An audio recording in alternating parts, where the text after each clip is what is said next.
Bueno, mis hermanos, buenas tardes. Le damos gracias a Dios que estamos aquí nuevamente reunidos y sobre todo por empezar el que sería la última clase del primer tomo del libro que estamos estudiando, de Conociendo al Dios Vivo.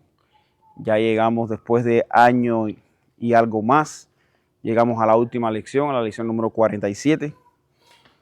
Y esta, por ser última, no quiere decir que sea la menos importante. Al contrario, creo que han dejado una clase realmente fabulosa para lo último, ¿no? Si eso fuera una cena, sería un excelente postre. Y es que la obra salvadora del Espíritu es algo que realmente nos sorprende, como hemos visto a lo largo de de todo el libro, del estudio de los atributos, pero estudiar precisamente la obra trinitaria, como entre las tres personas de la Trinidad, siendo una en la misma esencia, pero cómo vemos diferentes roles a lo largo de toda la historia, de toda la palabra de Dios. Dice, y así empieza el comentario de nuestro hermano Paul Washer aquí en esta clase, dice, es nuestra breve consideración de Dios como Salvador. No debemos pasar por alto incluir el papel que desempeña la persona del Espíritu Santo. Nunca debemos olvidar que nuestra salvación es una obra trinitaria que involucra no solo al Padre y al Hijo, sino también al Espíritu Santo. Y en esta lección aprenderemos que el Espíritu Santo es tan esencial para nuestra salvación como el Padre y el Hijo. El Espíritu concibió al Hijo, dice, toda la obra de la propiciación dependía de la deidad y la perfección sin pecado de Jesús. Dos factores que hacen que el nacimiento virginal sea absolutamente necesario, según Lucas capítulo 1, versículos 34 y 35. Y entonces aquí la pregunta es, ¿cuál fue el rol que jugó el Espíritu Santo en la concepción milagrosa de Jesús? ¿Y cuál fue el resultado? Bueno, si alguien quiera leer el texto, Lucas capítulo 1, versículos 34 y 35.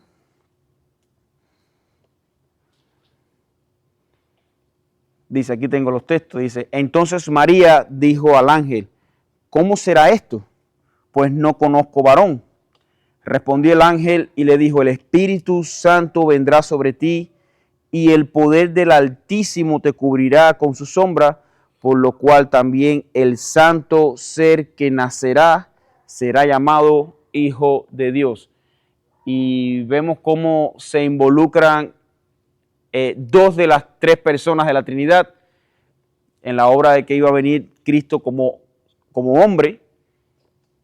Vemos cómo el Espíritu Santo dice que vendrá sobre ti, sobre María, y el poder del Altísimo te cubrirá. Y ahí vemos la obra tanto del Dios Padre como Dios Espíritu Santo para traer de una manera milagrosa y virginal la concepción de nuestro Señor y Salvador Jesucristo.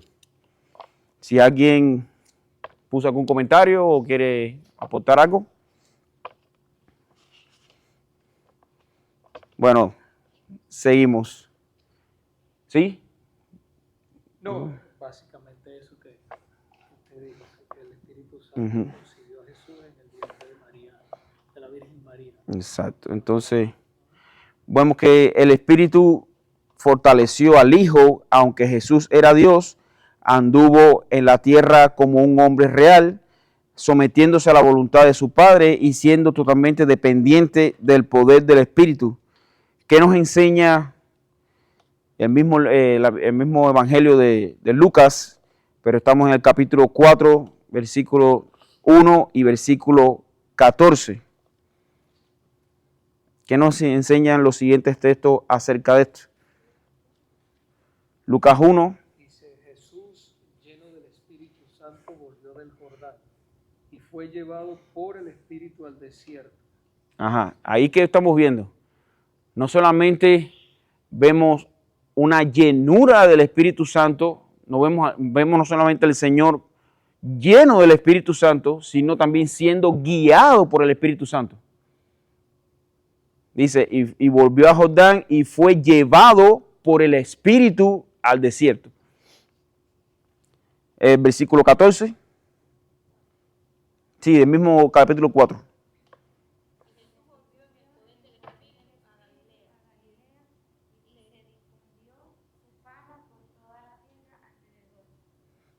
Volvemos de nuevo. Vemos la dirección del Espíritu Santo.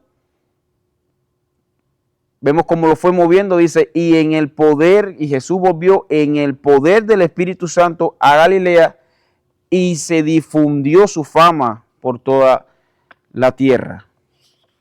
Y entonces, bueno, básicamente lo que estamos viendo es que vemos que el Espíritu Santo, aún en toda la obra, no solamente de la concepción virginal de nuestro Señor Jesús por medio de María, el nacimiento, sino también toda la dirección de todo su ministerio, de su vida y ministerio, que aunque fue por 3 años, no deja de ser que hace un ministerio menos importante, al contrario, si hoy estamos sentados aquí dándole gracias a Dios y escuchando su palabra y regocijándonos porque estamos salvados, es por esta maravillosa obra que no solamente la cumplió Él, sino vemos toda la Trinidad en función de esta gran redención.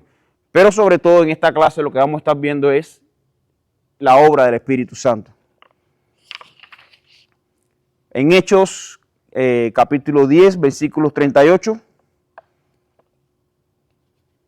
Vamos a ver también algún otro hermano que vaya buscando Mateos 12, 28. Simultáneamente vamos a estar viendo estos textos. Y otro hermano que busque Lucas 5, versículo 17. Hechos 10, 38. Como Dios unió a Jesús de Nazaret con el Espíritu Santo y con poder, el cual anduvo haciendo bien y sanando a todos los oprimidos por el diablo, porque Dios estaba con él. Exactamente. O sea, estamos viendo simultáneamente la operación trinitaria aún dentro de los milagros de Jesús. Como vimos, el texto dice que como Dios, y quiero leer desde el 37 porque como que pierde la idea el 38, dice, vosotros sabéis lo que se divulgó por toda Judea, comenzando desde Galilea y después del bautismo que predicó Juan, cómo Dios ungió con el Espíritu Santo y con poder a Jesús de Nazaret, y cómo éste anduvo haciendo bienes y sanando a todos los oprimidos por el diablo, porque Dios estaba con él. Entonces, aunque vemos la actividad independiente de cada una de las personas de la Trinidad, pero no podemos despegarlo de que son una unidad, es una esencia. No podemos ver, y en la gran mayoría de los milagros de Jesús, o sea, Jesucristo lo que hacía esos milagros para testificar de que Él había venido de Dios. O sea, no hay manera de que en el camino de Jesús no viniera inicialmente para testificar de quién había venido. Y había venido de Dios. Vamos a ver también Mateo 12, 28.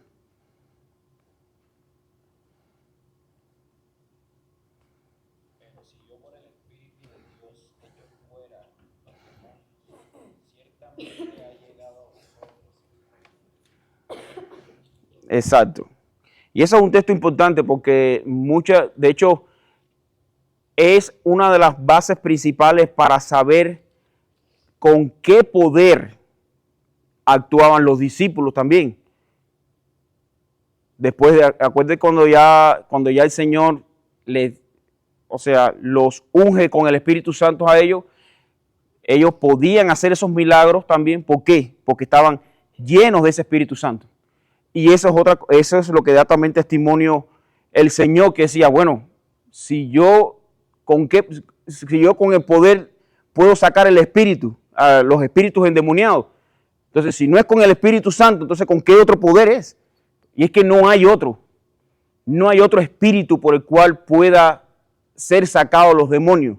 Y eso mismo después le explica el mismo Señor Jesús cuando les dice, mi reino, ¿cómo un reino va a estar dividido para poder ser poderoso? O sea, ¿cómo que Belcebú va a sacar a Belcebú? Entonces, un reino dividido no funciona. Entonces, pero sin embargo, en el Señor vemos cómo hace los milagros, pero por el poder de ¿quién? El Espíritu de Dios echó fuera los demonios, ciertamente. Entonces, ¿qué? Ese es el testimonio que ustedes pueden ver visiblemente, le decía el Señor Jesús a todas estas personas, que ciertamente si yo lo saco con el poder de Dios, es que ciertamente el reino de los cielos que se ha acercado. Y esa es la garantía que tenemos nosotros, hermanos, que el Señor Jesús no actuó por su propia cuenta, sino no fue para Él llevarse la gloria, aunque sí se la merecía. Él viene de Dios, pero sin embargo Él siempre testificó que venía de Dios, dando crédito de que la obra era trinitaria. No solamente fue porque Dios quiso en forma de hijo venir y morir por nosotros.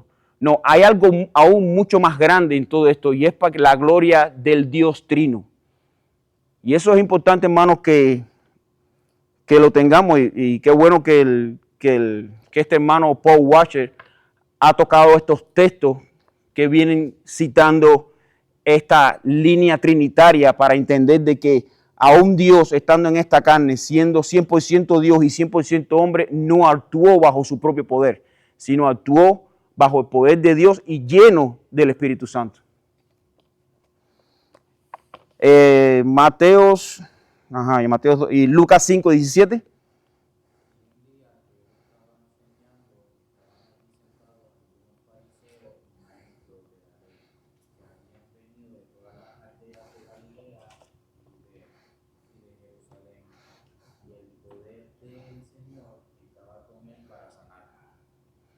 Exacto, sí, viene dando la misma idea. De hecho, aquí lo habla como que para ir viendo estos textos de una manera simultánea.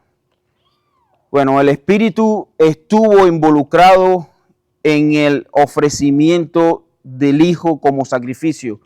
¿Qué nos enseña Hebreos capítulo 9, versículo 14 acerca de esta verdad?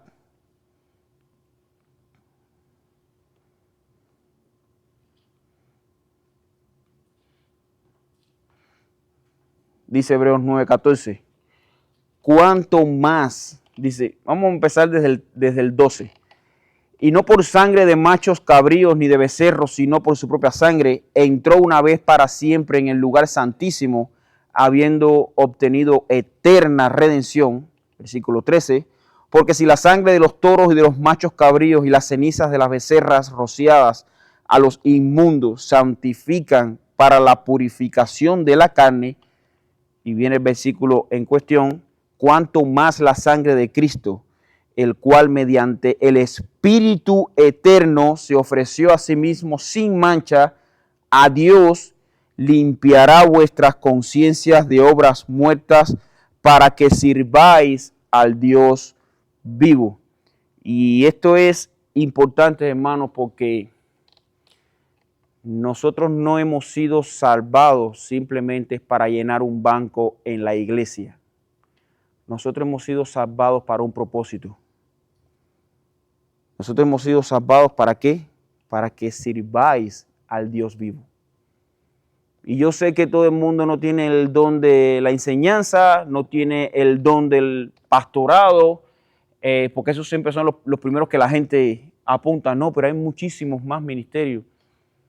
Simplemente el hecho de tú vivir una vida en agradecimiento a Dios y pensar que poder tener la oportunidad de actuar con otras personas como mismo Cristo actuó con nosotros. Dios no vio nuestros galardones, ni nuestro empoderamiento, ni nuestro potencial. Lo único que nosotros teníamos para darle a Cristo y le dimos en abundancia fue pecado. Y sin embargo, Dios no nos pagó como merecíamos. Él nos pagó muriendo Él para salvarnos a nosotros. Entonces eso nos debe a nosotros trazarnos una línea que es el propósito del Señor, de que si queremos servir, no debemos esperar que alguien nos haga algo, sino estar nosotros dispuestos a hacer por los demás, sin esperar nada a cambio. Realmente, y de hecho que si esperamos algo a cambio, dice, ya tenemos nuestro galardón. Estamos esperando que esa persona se dé cuenta de lo que hicimos. No, simplemente hacerlo. ¿Por qué? Porque Dios lo manda, porque es el carácter de Dios, porque Dios, sin nosotros pedírselo, Él murió por nosotros. Él nos salvó sin hacernos el cuestionamiento antes, ¿quiere que te salve o no? No, Dios nos salvó porque sabíamos que nosotros no podíamos hacer absolutamente nada.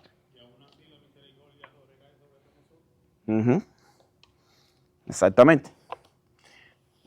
Dice la nota, aunque es imposible entender la plenitud de significado e implicaciones de este texto, es claro que el Espíritu Santo ayudó o fortaleció al Hijo de alguna manera cuando se ofreció a sí mismo en el Calvario.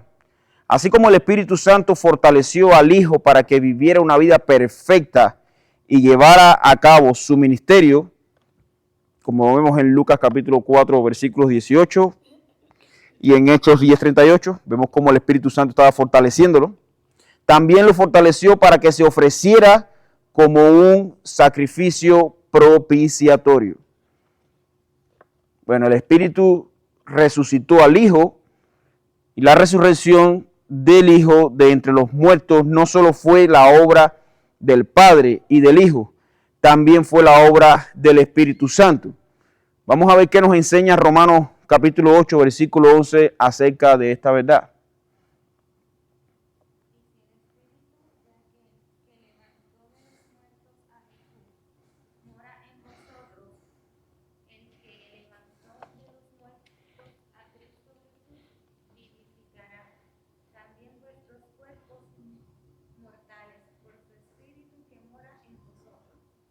Exactamente. Y es que no hay ninguna contradicción entre este texto y el que el Señor dijo en los evangelios cuando dice, yo tengo el poder para poner mi vida y volverla a tomar. No hay contradicción. Pero si llegamos a este texto y decimos, bueno, pero si fue el Espíritu, no fuiste tú. No, es que los tres son uno.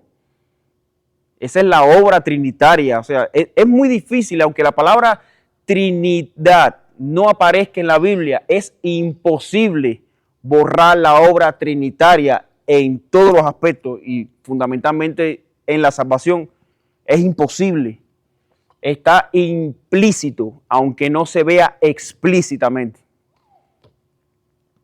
Sigue diciendo la nota.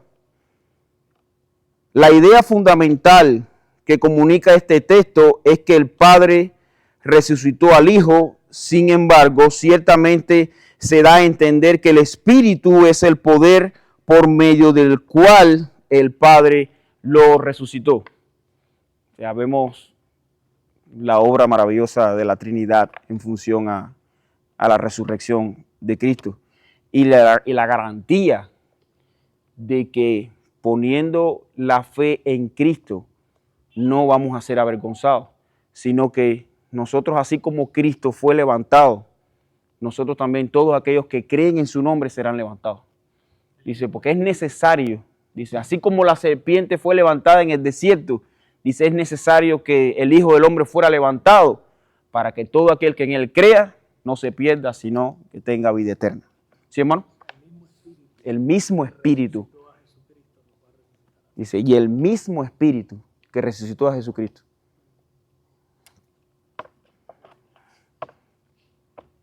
Seguimos. Vemos ahora la obra del Espíritu en la conversión. Las Escrituras enseñan que el hombre es radicalmente depravado y completamente dependiente de la obra del Espíritu Santo. Como veremos a continuación, para que el hombre sea salvo, el Espíritu debe regenerar, convencer de pecado, revelar, habitar interiormente y sellar. Eso es increíble, es increíble. Y es por eso que cuando cada creyente entiende, vamos a hablar de creyentes reformados, pero bueno, al final la doctrina de la gracia es una doctrina bíblica, no es solamente de la reforma. Cuando cada creyente entiende la doctrina de la gracia y sobre todo entiende primeramente que aprenda a conocerse quién es, y el conocernos quiénes somos nosotros implica que vamos a ver que somos totalmente depravados, incapaces de hacer algo bueno delante de Dios y mucho menos salvíficamente que se pueda tomar en cuenta para que Dios nos salve. Entonces eso es lo que nos deja en un plano de pura adoración. Una humillación que no es para quebrantamiento y destrucción, sino una humillación que nos lleva a darle la gloria a Dios. Señor, si no es porque tú nos levantas, nosotros estuviéramos todavía en el suelo. El mismo Señor lo dijo, lejos de mí nada podéis hacer. Dice, las Escrituras enseñan, bueno, que el hombre está radicalmente depravado, dice. El Espíritu regenera al pecador y la palabra regenerar viene del verbo latino regenerare, de nuevo, generare, crear o procrear. O sea, la Biblia enseña que el hombre está muerto espiritualmente. Efesios capítulo 2, versículos 1 al 3. Ese es el texto icónico para apoyar la doctrina de la depravación total del hombre. Por tanto, no responde al llamado de la salvación de Dios para que el hombre responda. El Espíritu primero debe impartirle vida espiritual. ¿Qué nos enseña los siguientes textos acerca de esta verdad? Juan capítulo 3, versículos del 3 al 6.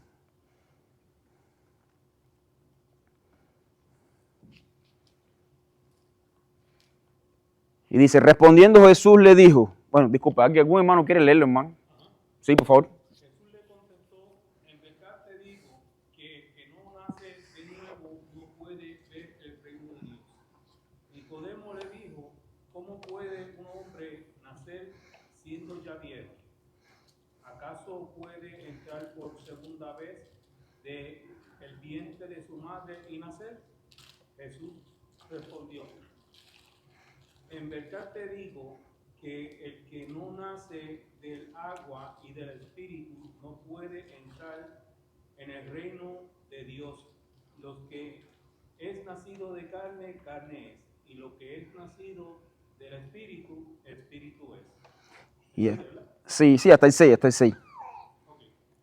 Entonces, aquí básicamente lo que estamos viendo es la incapacidad del hombre de poder acercarse directamente a Dios. Tiene que ¿qué? Nacer de nuevo. Y ahí no me sorprende que no dice, bueno, tienes que pasar un curso, tienes que graduarte de un bachillerato, de un diplomado, un máster. Si hubiera que hacer eso, entonces la gloria es del hombre y no de Dios. Sino tiene que ¿qué? Nacer de nuevo. O sea, para nacer de nuevo, entonces, ¿qué sucede anteriormente a ese nacimiento? Que tú no estás nacido, tú no eres nada. En el ámbito espiritual, tú no eres nada. A menos que Dios sea quien haga que tú nazcas de nuevo. Exactamente. Y ahí viene el gran debate de qué viene primero, la regeneración o la fe, que es el gran debate de la gente. Primero Dios nos resucita, Dios regenera. Y después tenemos la fe. Exacto, Dios regenera. Y esa explicación la podemos encontrar en el Valle de los Huesos Secos. Eso es Ezequiel. Cuando dijo, ¿qué tú ves aquí? Dice, un valle de huesos secos. Vi que había, y vi que ¿qué? Que los huesos fueron se fueron componiendo uno de otro, fueron saliendo tendones, enganchando uno con otro, saliendo piel. Pero la palabra importante es que fue saliendo, fue creando, fue apareciendo, porque no había nada que se pudiera contar con nosotros para, bueno, ya tengo el esqueleto, tengo esto, lo que me falta es poner. No había nada. No había un tendón, nada que produjera un latido, nada que produjera una circulación sanguínea. No había nada. Todo lo Dios lo hizo de cero nuevamente. Así nos trajo a nosotros Dios, de muerte a vida. Nosotros no estábamos enfermos. La Biblia no habla que nosotros estábamos enfermos, estábamos casi a punto de fallecer. Nosotros estábamos muertos. Aún la fe, hermano, la fe salvadora viene de Él. Viene de Él. Todo viene de Él. Por eso es que me choca mucho cada vez que alguien, entrégale tu corazón a Dios, invítalo a que entre a tu corazón. Yo todavía no he recibido una invitación de un muerto a que yo lo vaya a visitar. Es Dios quien hace toda la obra. Por eso es que nosotros entendemos que Dios tiene que elegir.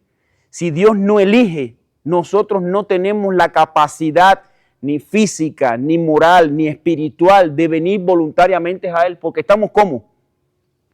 Muertos. Lo vemos en Lázaro, Dios le tuvo que, levántate. Levántate. No se levanta. Igual pasa a nosotros. Dios como que, ven. Nosotros no podemos ir solos. Si Él no nos dice, ven, no podemos ir. Ahora, si hay algo que pudiéramos hacer, es lo que Dios mandó a las personas ante la resurrección de Lázaro. ¿Qué fue lo que les mandó a hacer? Quitad la piedra. Y muchas veces la piedra está en nuestros corazones cuando le negamos el evangelio a las personas. Este no se va a convertir, yo mejor ni le hablo. Quite esa piedra que tropieza. No, háblale. ¿Por qué? Porque el mismo apóstol Pablo decía, porque yo no me avergüenzo del evangelio, porque es poder de Dios. No tengo por qué avergonzarme. Yo simplemente soy el vocero del rey. Dice el rey que tienes que arrepentirte, que tienes que nacer de nuevo. No importa que te tilden de loco, que te tilden de... Tú estás haciendo lo que dice el rey.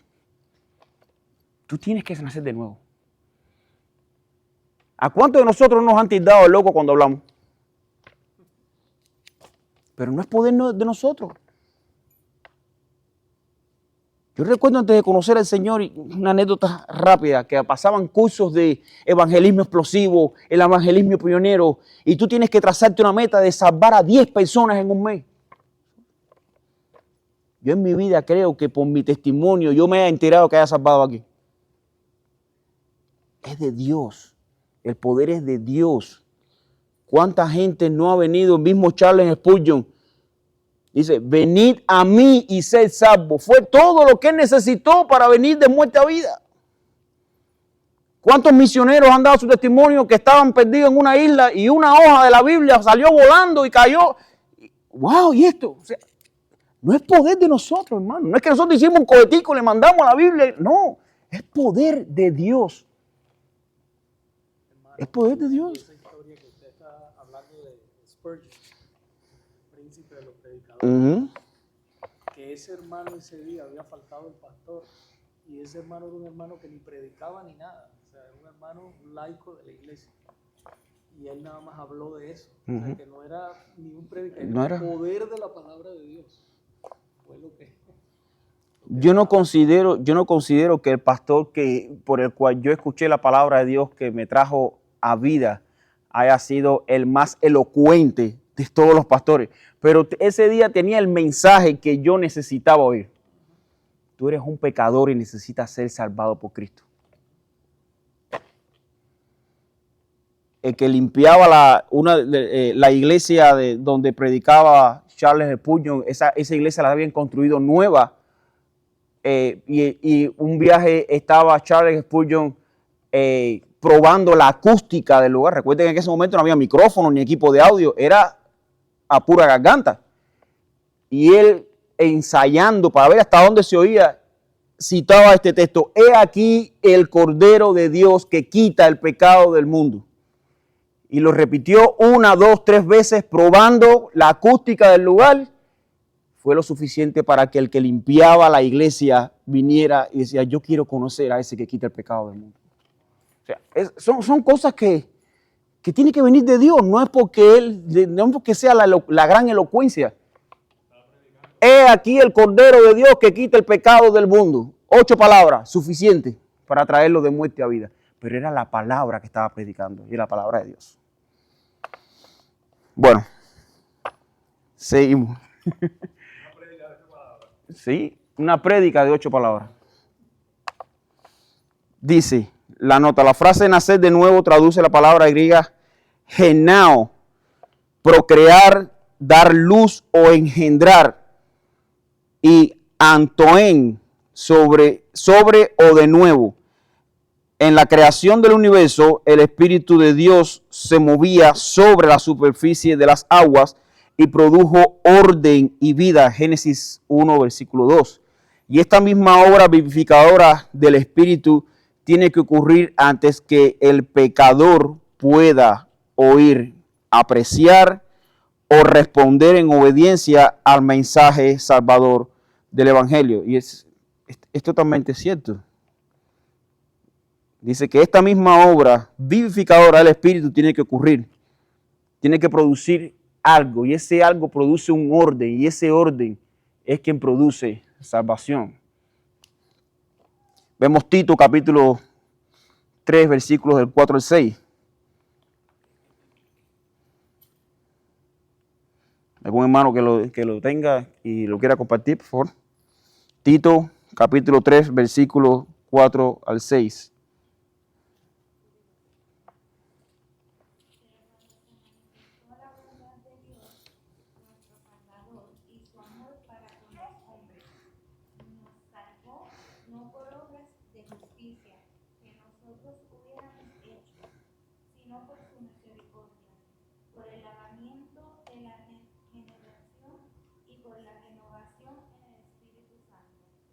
El cual derramó en nosotros abundantemente por Jesucristo nuestro Salvador.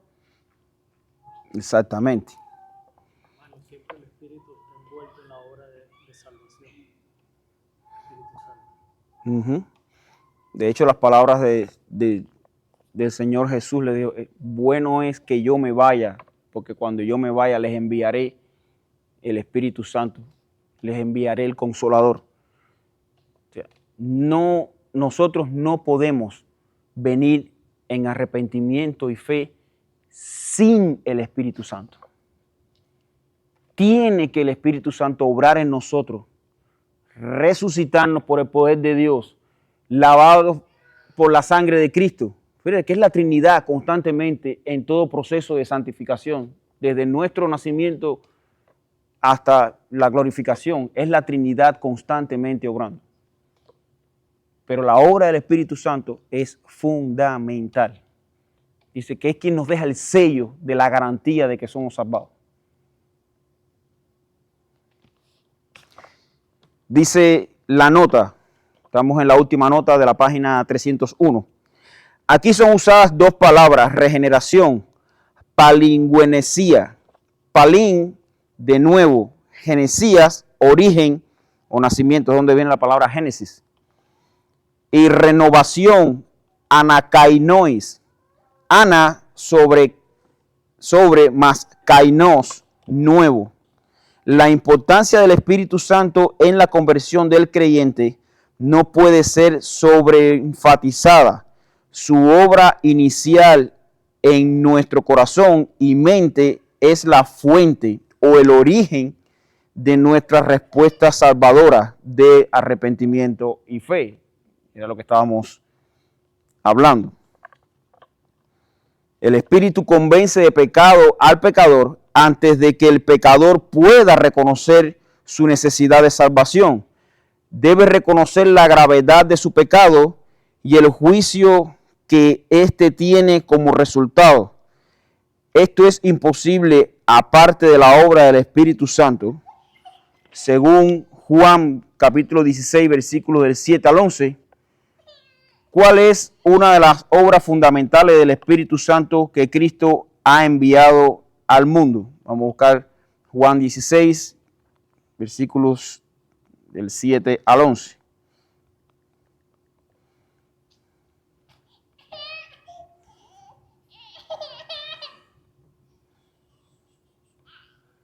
Juan 16, versículos del 7 al 11.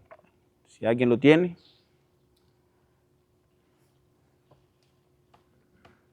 Pero yo les digo la verdad, les conviene que yo me vaya, porque si no me voy, el Consolador no vendrá a ustedes. Pero si me voy, se lo enviaré, y cuando Él venga, convencerá al mundo de pecado, de justicia y de juicio. De pecado porque no creen en mí, de justicia porque yo voy al Padre y ustedes no me verán más, y de juicio porque el príncipe de este mundo ha sido juzgado. Exactamente. Son tres cosas realmente importantes. De pecado por cuanto no creen en mí. Y eso, como hemos estudiado otras veces, ese es el pecado. Dice, y esta es la condenación, dice Juan, que la luz vino a este mundo, pero los hombres amaron más las tinieblas que la luz. Lo que nosotros hacemos, mentimos, matamos, robamos, esos son frutos de este pecado. Pero el pecado, no estamos hablando de los pecados, estamos hablando de el pecado, la raíz del árbol que hace esas maldades es este, que no han creído en el unigénito Hijo de Dios. Dice, y esa es la condenación. El juicio va a ser por cuanto no creíste en el Hijo de Dios. Hermano, y ahí donde estaba leyendo el hermano Javier, el Consolador, cuando dice el Consolador es el Espíritu Santo. Sí, sí. El Consolador. Dice, nos convencerá de pecado por cuanto no creíste en mí. Dice, de justicia por cuanto voy al Padre y no me veréis más. ¿Y por qué eso de injusticia por cuanto voy al Padre? Porque Dios iba a poner su obra rescatada delante del Padre y nos iba a justificar. Ya nosotros estamos justificados, sellados con el Espíritu Santo delante del Padre. Ya nosotros no somos enemigos. Ya nosotros estamos, como habíamos estudiado, ya nosotros estamos en paz con Dios. Como mencionaste anteriormente, o sea, que es la obra salvadora totalmente. Dice, y de juicio por cuanto el príncipe de este mundo ya ha sido juzgado. Y esa es otra cosa que debemos tener en cuenta. Nuestro enemigo ya está vencido. Tiene un poder limitado, pero no nos va a derrotar perpetuamente. Es una lucha, pero ya él sabe el marcador del juego antes que se acabe el juego. Ya él perdió. Ya él perdió. Él no tiene poder sobre nosotros. De hecho, el Señor dice, resistir, resistir al... sí, pero hay una cosa primero. Someteos a Dios, resistir al diablo y huirá de nosotros. ¿Pero qué dice el orden? Someteos primeramente a Dios. No dice, reprende el que el Espíritu. No. Dice, sométete a Dios. Yo en ninguna parte de la Biblia veo el reprendimiento y los escándalos que aman esa gente. Pero sí lo que sí veo es que sométete a Dios. ¿Cómo fue que Cristo venció la tentación? Biblia, su palabra. Porque escrito está. Y el diablo le citó las escrituras. Lánzate del pináculo porque escrito está, los ángeles mandará. Le dijo, y escrito también está, no tentarás al Señor tu Dios. Hermanos, si no leemos la Biblia, ¿cómo vamos a tener textos bíblicos para rebatirnos cuando estemos en la tentación? Si nosotros no memorizamos, no pasamos tiempo, y esto es algo que a veces nos toca machucarnos a nosotros que somos los que lo estamos diciendo y después a ustedes. Pero tenemos que leer la palabra de Dios. Ese es los medios de gracia que el Señor ha puesto para que nosotros podamos vencer la tentación.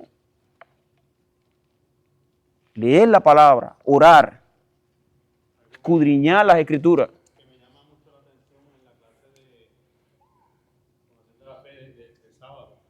Una de las cosas fue que Jesucristo lloraba lágrimas de sangre. Su sudor. Siendo hijo, o sea, ahí donde te das cuenta que el padecimiento de Cristo no fue fingido, no fue algo para llenar un episodio de mi sacrificio. Cristo padeció hasta lo sumo por nosotros. El pago por el pecado fue que su cuerpo fuera molido, dice Isaías, molido fue por nuestros pecados. Y si hay alguien que eran especialistas en moler cuerpos en esa época, era el Imperio Romano. Mucha gente criticó cuando Mel Gibson sacó la película. Ay, porque fue muy, ay, qué duro, qué violento. Eso fue lo que vivió nuestro Señor Jesús. Eso mismo fue lo que vivió nuestro Señor Jesús por tu pecado y el mío. Fue eso. Hermano, nos quedan 2 hojas, pero creo que para no tener que esperar unas semanas más para combinar la clase. Nos quedamos entonces en la página 302. Háganle un check ahí para que... La 302. Por eso, empezar la nota. Sí, antes de empezar la nota ahí.